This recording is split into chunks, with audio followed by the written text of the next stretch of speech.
melibatkan antara Apkasindo dan juga Kapki, dan juga ini mudah-mudahan tadi bisa terjembatani antara kebun swadaya, kemudian juga nanti koperasi dan bank. Ya, saat ini juga tadi ada dari perbankan juga Bu Aryani, kemudian juga dari perusahaan mitra, ini nanti bisa berkolaborasi dengan baik sehingga program PSR ini bisa berjalan dengan bagus, sehingga pekebun bisa mendapatkan akses bibit unggul yang bersertifikat.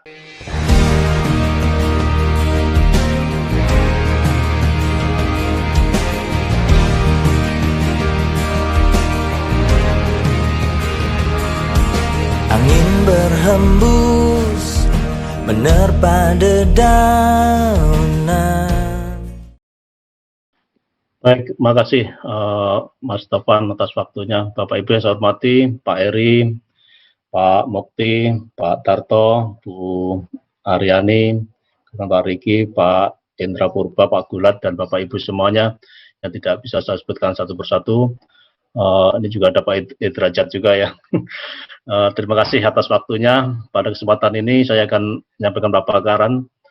Ini share saya dari panitia ya. Mohon panitia dibantu untuk share screen dari Pak Edi. Sudah Pak? Oke, baik kelihatan. Ya, persilakan Pak Edi. Yang saya hormati, pada siang hari ini saya akan menyampaikan paparan tentang peran BPDPKS dalam memperkuat kemitraan perkebunan kebun kelapa sawit di Indonesia, dan beberapa hal yang mungkin terkait dengan bagaimana hal-hal yang perlu kita lakukan, terutama terkait dengan kemitraan ini. Jadi tadi sudah dikenalkan, saya sebagai Direktur Penyalur Dana dan juga PLT Kemitraan, maka ditugaskan Pak Dirut untuk menyampaikan ini, dan mohon maaf dari Pak Dirut nggak bisa hadir. Next.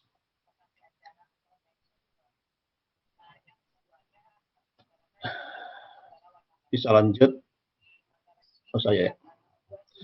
Jadi kalau kita perhatikan dari kita tahu bersama bahwa produktivitas sawit ini paling besar dibandingkan tanaman nabati lainnya, soybean, sunflower, rapeseed. Jadi dengan luas lahan yang tidak terlalu besar, yang 16 juta hektar, produktivitasnya sekitar 4 juta ton per hektarnya. Jadi rata-rata kita tahu ini rata-rata itu, jadi kelapa sawit merupakan komoditas minyak dunia dengan produktivitas yang paling baik dibandingkan minyak nabati lainnya, sehingga kelapa sawit menjadi pilihan paling sustainable dalam memenuhi kebutuhan minyak nabati dunia yang semakin berkembang. Kemudian setiap tahunnya demand dan suplai minyak nabati global rata-rata tumbuh sekitar 8,5 juta metrik ton dan 8,2 juta metrik ton. Juga kita ketahui bersama bahwa sebagai komoditas paling produktif, minyak sawit mempunyai kontribusi rata-rata 42% dari total suplai minyak nabati dunia. Next.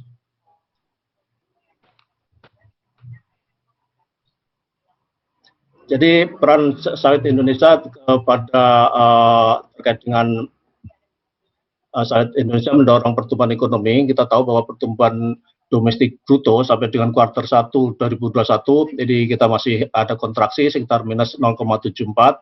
Kemudian juga pertumbuhan PDB pada sektor pertanian, kehutanan dan perkebunan dari sampai kuartal 1 itu menunjukkan pertumbuhan yang cukup signifikan dibandingkan tahun 2020.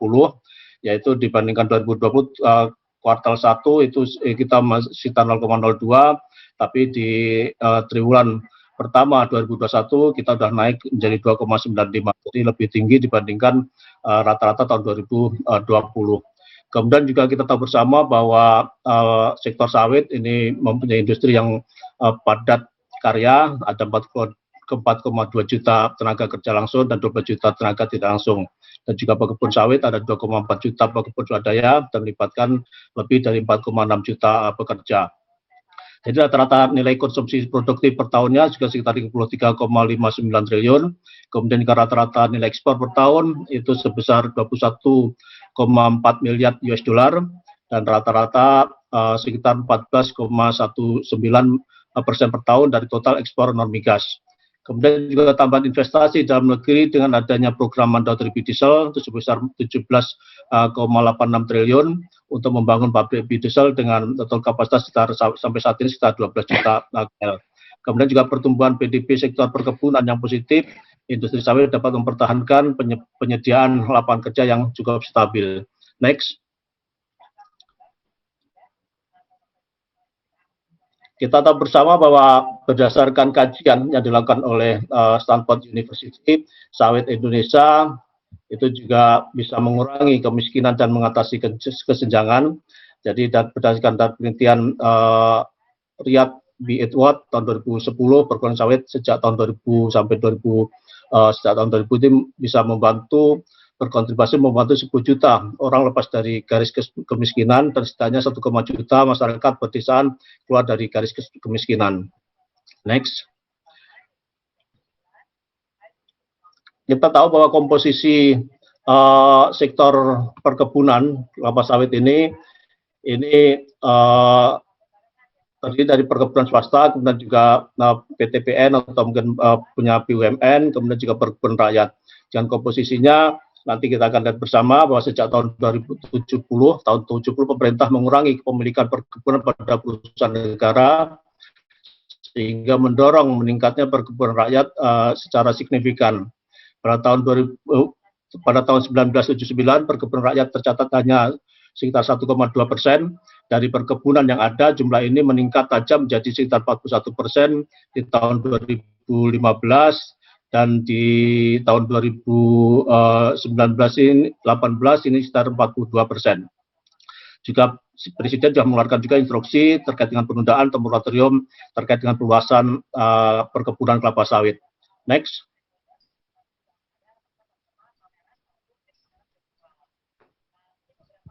Lanjut.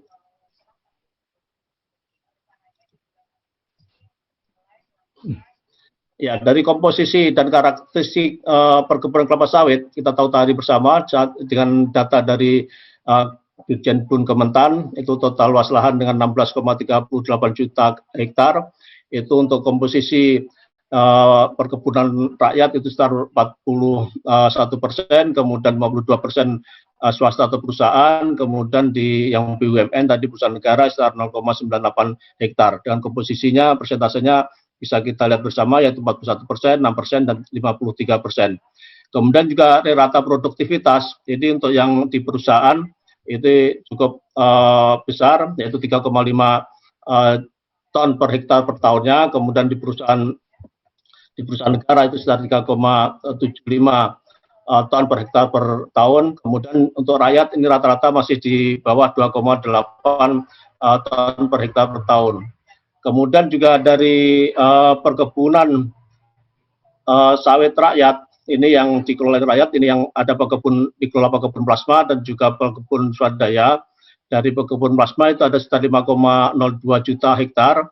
Ini mempunyai karakteristik hamparannya berdekatan, mudah dikumpulkan dan dilembagakan.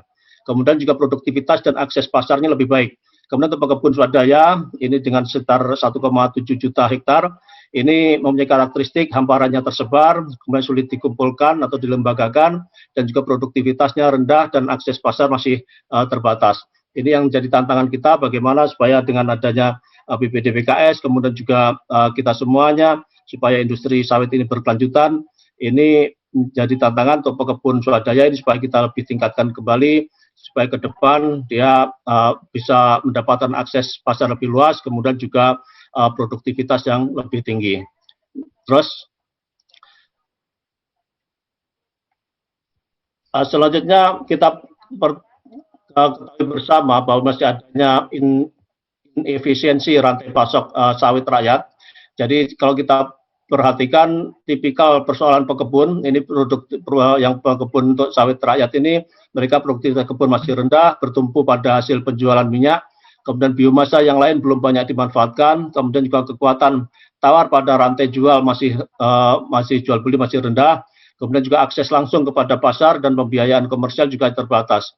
Kemudian untuk bagaimana kita pemberdayaan pekebun melalui program kemitraan tadi, kita di BPDPKS selain ada program terkait dengan pembayaran selisih kurang HIB biodiesel dengan HIB solar dengan HIB biodiesel, kita juga ada program PSR, program SDM, program Sarpras, program riset.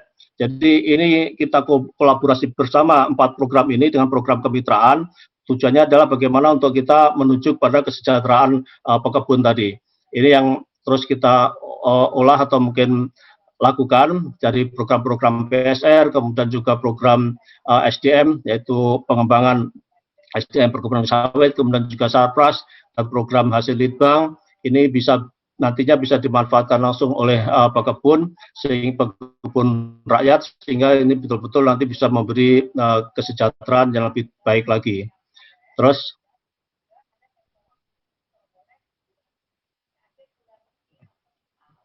jadi kalau program BPDPKS, yang paling utama kita tahu adalah bagaimana stabilisasi harga sawit dan keberlanjutan industri sawit. Dan ini dilaksanakan dapat memberikan dampak bagi peningkatan kerja sektor sawit Indonesia, khususnya para kebun. Jadi sesuai dengan Perpres 61 tahun 2015 dan juga Perpres 66 tahun 2018, program BPDPKS untuk penyaluran dananya yaitu untuk pengembangan program SDM, kemudian penelitian dan pengembangan, promosi dan kemitraan, peremajaan, sarana prasarana, kemudian pemenuhan kebutuhan pangan, hilirisasi industri perkebunan kelapa sawit, dan juga penyediaan dan pemanfaatan bahan bakar nabati. Tujuannya ini semuanya adalah bagaimana untuk meningkatkan kinerja sektor sawit Indonesia, kemudian juga menciptakan atau memperluas pasar domestik, kemudian juga kita menyerap kelebihan CPO di pasar di dalam rangka stabilisasi harga, dan tujuan akhirnya adalah meningkatkan kesejahteraan petani dan bisa dimanfaatkan sawit ini oleh semua masyarakat Indonesia dan juga masyarakat dunia. Terus, tujuan penyelenggaraan program terkait tadi kami sampaikan bahwa salah satu program utama adalah di antaranya program kemitraan. Bagaimana program kemitraan ini berbasis karakteristik usaha nantinya, yaitu diharapkan bisa memberikan jaminan pasar bagi TPS pekebun swadaya, memberikan akses petani swadaya untuk memperoleh bibit dan pupuk berkualitas, juga memberikan bimbingan teknis peningkatan produksi TPS, memberikan bimbingan teknis peningkatan mutu TPS pekebun swadaya sesuai standar industri kelapa sawit, juga memberikan bimbingan teknis pola usaha tani dan pekebun yang stabil atau good agricultural practice dan juga berkelanjutan, dan juga peningkatan nilai tambah produk sawit untuk peningkatan kesejahteraan pekebun. Ini yang utama bagaimana program kemitraan didesain untuk bisa mendapatkan akhirnya kesejahteraan pekebun yang kita harapkan bersama. Terus, jadi hasil yang diharapkan dari kemitraan bagi pekebun swadaya dan PKS ini bagaimana dari antara pekebun swadaya ini mendapatkan jaminan untuk akses pasar TPS tadi, mendapatkan akses bibit ya, kemudian juga mendapatkan harga TPS yang layak sesuai dengan yang sesuai tanpa adanya distorsi harga dan rantai pemasaran yang panjang, kemudian mendapatkan bimbingan teknis dalam hal peningkatan produk dan mutu TPS, dan juga mendapatkan pengembangan teknis atau manajemen usaha yang baik dan berkelanjutan. Kemudian juga nanti kemitraan dengan pabrik kelapa sawitnya atau badan usaha ini juga bagaimana bisa memenuhi target kualitas produksi, kemudian juga memiliki pendataan dan ketelusuran pasokan dari pekebun rakyat, kemudian juga mendapatkan insentif atas ketelusuran pasokan dari pekebun swadaya, misalnya dalam bentuk sertifikat yang memberikan hak kepada PKS tersebut untuk mendapatkan keringanan pajak atau mendapatkan dukungan keuangan dari lembaga terkait. Jadi ini yang kita harapkan bagaimana nanti kemitraan yang bisa terwujud antara mungkin difasilitasi bisa saja dengan BPDPKS, kemudian pihak swasta atau mungkin dari PKS, kemudian juga dari BPDPKS dan juga pekebun tadi. Terus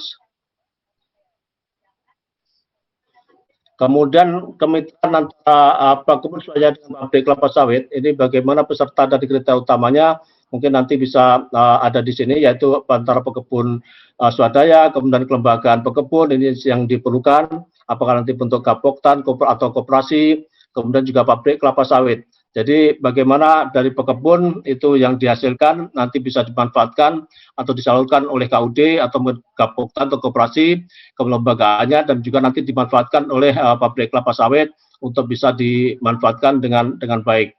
Dan beberapa kriterianya untuk pekebunnya memiliki legalitas kebun atau tahan, lokasi kebun bukan di kawasan konservasi, kemudian luas lahan tidak lebih dari 4 hektar, berkomitmen untuk menerapkan teknik pekebun yang baik dan berkelanjutan, juga berkomitmen tidak melakukan perluasan lahan di kawasan konservasi dan hutan. Kemudian kelembagaan dibentuk dan beranggotaan pekebun swadaya kelapa sawit berbadan hukum, memiliki kantor dan sekretariat, dan juga nanti memiliki kinerja yang baik. Kemudian pabrik kelapa sawit dan juga kebunnya ada, kemudian bersertifikat minimal ISPO, kemudian memiliki kapasitas produksi per hari minimal 45 ton per jam, kemudian juga PKS ini bukan dari dari pengguna hutan, tidak di lahan gambut, dan juga mungkin ini beberapa syarat yang kriteria lainnya, mungkin ini bisa dipertimbangkan lebih lanjut. Terus kemudian juga terkait dengan program kemitraan untuk pemberdayaan pekebun yang telah dilakukan BPD PKS dan juga saat ini sedang jalan, yaitu penanganan dampak dari COVID-19. Kita ada bagaimana memproduksi sabun cair dan juga hand sanitizer untuk mendukung upaya pencegahan COVID-19 di berbagai daerah. Kemudian juga produksi virgin oil dan produk turunannya sebagai makanan sehat dan juga personal care product yang terjangkau oleh masyarakat luas. Pemanfaatan malam batik berbasis sawit, kemudian juga pembuatan bahan bakar dari biomasa sawit untuk keperluan sendiri atau di desa sekitarnya, yang itu bagian dari ketahanan pangan dan ketahanan energi di tingkat pedesaan di sekitar kebun sawit. Kemudian juga pengelolaan lahan sawit untuk tanaman tumpang sari dalam rangka memenuhi kebutuhan pangan sendiri dan desa sekitarnya. Jadi ini yang ketahanan pangan dan energi ini bisa dikombin. Jadi bagaimana kita ada kebunnya nanti ada tumpang sari dengan tanaman-tanaman yang produktif waktu kegiatan PSR sedang jalan. Jadi untuk menunggu tahun pertama, kedua, dan ketiga sampai nanti berbuah. Jadi ada produksi atau hasil yang bisa dimanfaatkan dari hal tersebut.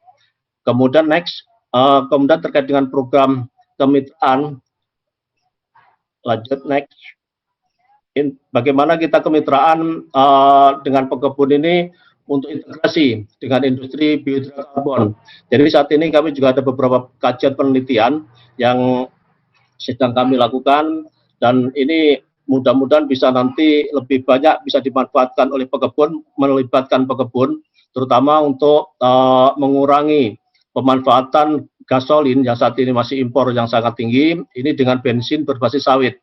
Jadi saat ini kami terus lakukan kegiatan penelitian dengan ITB dan juga para pihak terkait, termasuk nanti bahan bakunya dari CPO, kemudian juga apakah menghasilkan IPO atau MIFO, kemudian dari situ bisa menghasilkan bensin sawit yang harganya kami harapkan nanti bisa kompetitif dengan harga Pertalite atau mungkin Pertamax. Jadi dengan begitu kita tidak perlu subsidi lagi, tapi bisa mengurangi impor daripada minyak gasolin yang saat ini masih tinggi. Kemudian demo plan ini juga sebenarnya untuk bahan baku IFO-nya itu kita sudah lakukan bangun di Muba, itu juga kelanjutan dari PSR Muba yang pertama kali dulu yang sudah panen, dan itu kita harapkan nanti ada pabrik PKS yang terintegrasi dengan produksi IFO-nya nanti terintegrasi dengan bensin sawit. Jadi ini program yang salah satu dengan dukungan riset tadi. Kemudian juga yang paling utama di pekebun ini penyiapan kebun dengan produktivitas yang tinggi, seperti kita tahu bersama tadi bahwa karakteristik pekebun rakyat ini atau pekebun swadaya ini produktivitasnya masih rendah. Itu bagaimana kita tingkatkan produktivitasnya dengan program nanti PSR, program permajaan sawit rakyat, kemudian juga program penyediaan sarana dan prasarana untuk pekebun ini. Kemudian juga kami berusaha masih menyempurnakan database terkait dengan pekebun dan kebun sawit. Ini kalau kita bisa termasuk nanti mungkin kita secara nasional ya punya data pekebun dan kebun sawit, termasuk mungkin bisa kita akses secara GPS-nya, lokasinya seperti apa. Nah, kita harapkan dari situ kita nanti bisa sinkronkan atau harmonisasikan, integrasikan dengan kegiatan-kegiatan program PSR, program Sarpras, dan juga program pengembangan SDM perkebunan kelapa sawit. Karena dengan hal itu kita akan tahu bahwa pekebun ini perlu pelatihan apa, perlu pendidikan apa, mungkin yang perlu terus nanti dilakukan untuk pengembangan SDM PKS-nya. Dalam pengembangan SDM sawit, ini pelatihan dilakukan terutama bagaimana penerapan Good Agricultural Practice-nya, kemudian juga sertifikasi kebun atau ISPO dalam mendukung tercapainya industri sawit yang memperhatikan aspek lingkungan dan juga keberlanjutannya. Next. Kemudian terkait dengan bagaimana kemitraan strategis PSR, ini juga bagaimana nanti bisa melibatkan antara pekebun, kemudian koperasi, bank, dan juga perusahaan mitra. Dari inilah nanti kita harapkan nanti kalau pekebun sudah dapatkan PSR, kalau dia mulai panen, itu sudah ada nanti perusahaan yang akan menampung daripada kelebihan produksinya sebelum dibandingkan sebelum PSR tadi. Jadi model kemitraan ini mudah-mudahan juga bisa berjalan baik. Waktu itu juga sudah ada kegiatan MOU yang diinisiasi oleh Kemenko sebagai ketua Komrah yang melibatkan antara Apkasindo dan juga Gapki, dan juga ini mudah-mudahan tadi bisa terjembatani antara kebun swadaya, kemudian juga nanti koperasi dan bank. Ya saat ini juga tadi ada dari perbankan juga Bu Aryani, kemudian juga dari perusahaan mitra. Ini nanti bisa berkolaborasi dengan baik sehingga program PSR ini bisa berjalan dengan bagus sehingga pekebun bisa mendapatkan akses bibit unggul yang bersertifikat, teknis budidaya berkelanjutan, jaminan pemilihan off-takernya, kemudian juga akses pendanaan yang mudah dan kompetitif, dan juga kesempatan pekebun bekerja di koperasi dan juga mungkin adanya model transparansi tadi. Next. Ini alur skema kemitraan PSR, usulan bentuk kemitraannya, ya bagaimana nanti dengan dari kelompok tani atau gabungan kelompok tani dan koperasi, ini dengan perusahaan inti, kemudian ada BPDPKS, pembiayaan kita ada 30 juta, kemudian tahap lanjutannya ini bank penyalur KUR atau mungkin PSR, atau mungkin juga bisa dikembangkan dengan pola-pola yang lainnya. Nah, kami sedang mengusulkan juga bagaimana waktu dengan waktu masa tanam sampai nanti menghasilkan itu ada program yang tadi dengan model tumpang sari tadi, itu mudah-mudahan nanti bisa dimasukkan juga pendanaannya dari program Sarprasnya. Jadi pendana Sarpras bisa masuk ke situ, jadi terkolaborasi dengan baik. Kemudian sebelum pelaksanaan dari tanam, kemudian juga kebunnya, petani juga sudah kita harapkan nanti ada pelatihan, jadi program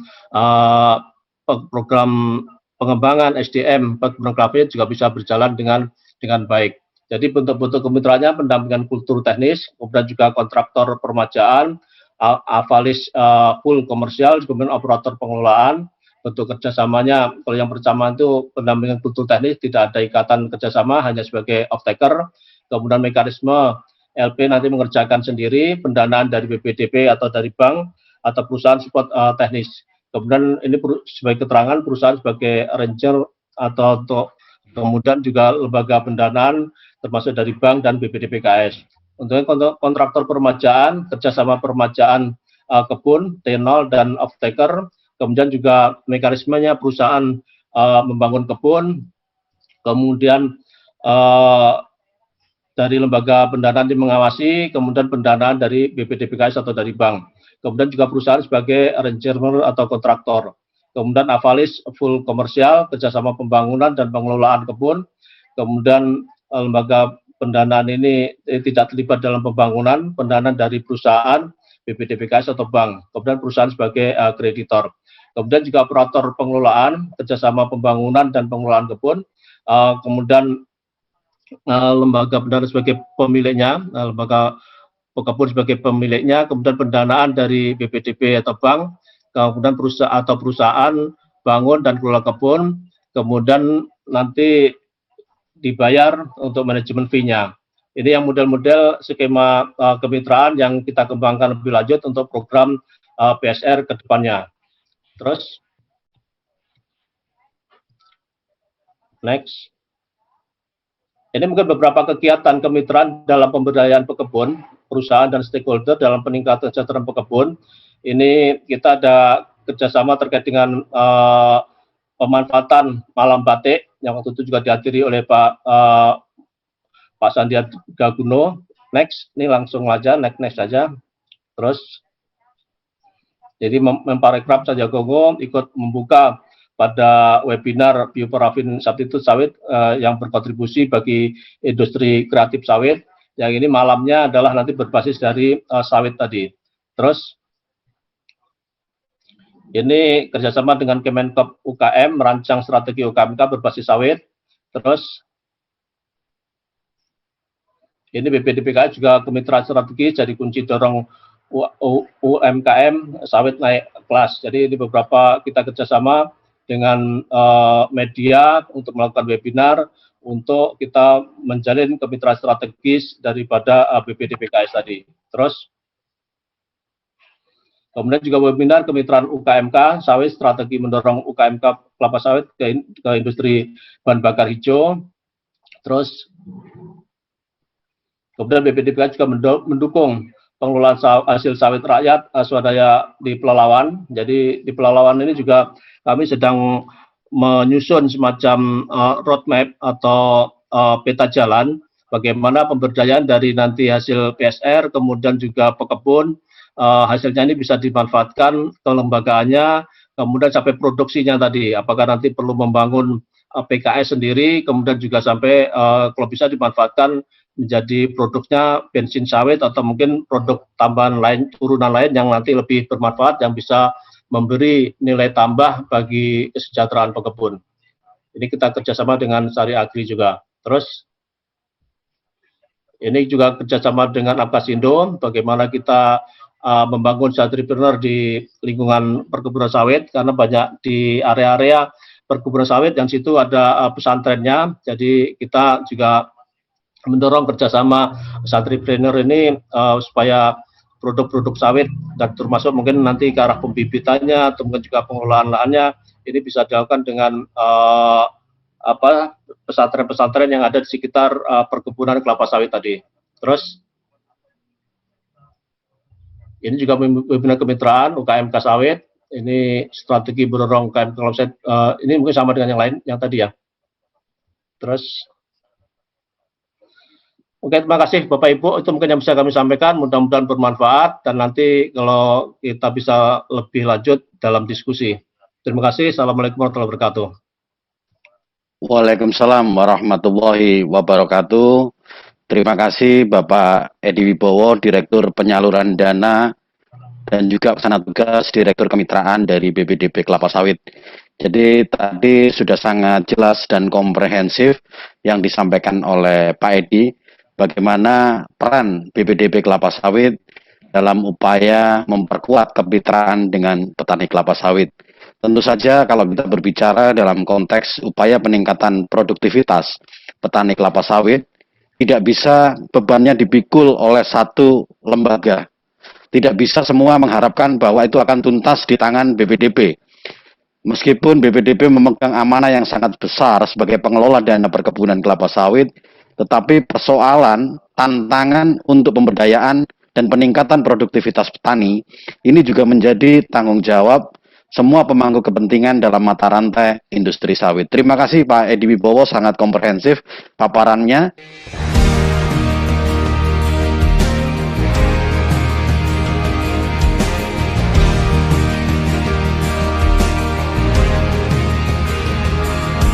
Angin berhembus menerpa dedaunan, hijaunya terhampar meneduhkan alam ini.